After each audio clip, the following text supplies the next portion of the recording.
আসসালামু আলাইকুম সম্মানিত ভিউয়ার, কেমন আছেন? আশা করছি ভালো আছেন।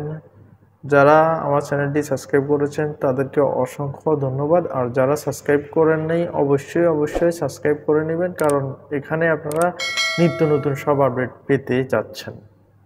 অবশ্যই এটা সাবস্ক্রাইব করতে ভুলবেন না। ধন্যবাদ সবাইকে।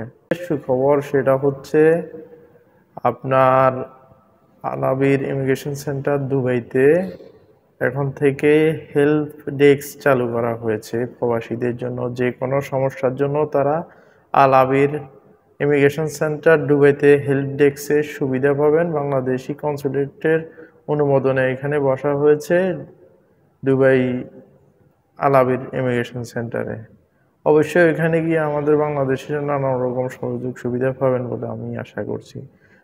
সুপ্রিয় দর্শক, আজকে আমাদের প্রথম বাংলাদেশি ৫৭ জন কারাদণ্ড আসামির মাঝে সাজা মকুব করে ১৫ জন বাংলাদেশের মাটিতে, প্রিয় মাতৃভূমির মাটিতে দেশে আগমন করেন।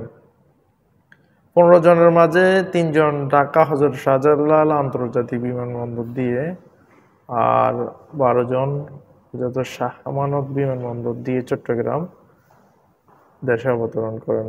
এবং কি অবতরণকালে তাদেরকে ফুলের অভ্যর্থনা জানান বাংলাদেশ ছাত্র আন্দোলনের ২ জন সমন্বয়ক, সার্জিস আলম আর একজন হচ্ছে হাসনাত আবদুল্লাহ।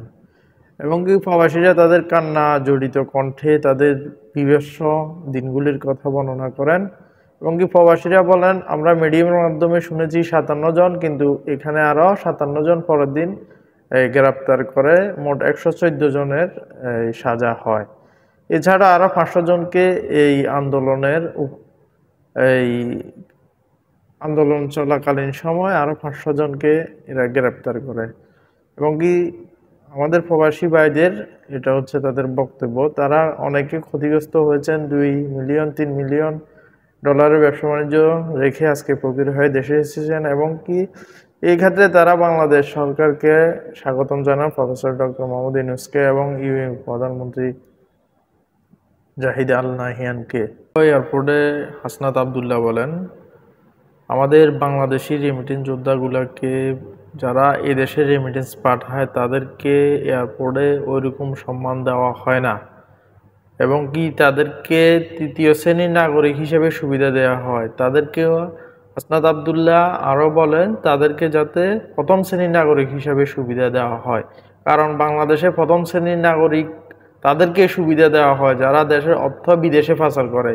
আর আমাদের প্রবাসী যারা দেশেরকে অর্থনৈতিকভাবে উন্নত করে রাখছি, প্রবাস থেকে রেমিটেন্স পাঠায়, আমাদেরকে কোনো মর্যাদা দেওয়া হয় না। এই জন্য সে তীব্রভাবে বাংলাদেশ সরকারকে এই বিষয়টা দেখার জন্য বিশেষভাবে বলেন। ধন্যবাদ সকলকে চ্যানেলটির পাশে থাকার জন্য। অবশ্যই সাবস্ক্রাইব করে পাশে থাকবেন, লাইক কমেন্ট করবেন, শেয়ার করবেন, আর আমাকে কমেন্টের মাধ্যমে আপনাদের মূল্যবান কথাগুলো জানাবেন। ধন্যবাদ। আসসালামু আলাইকুম।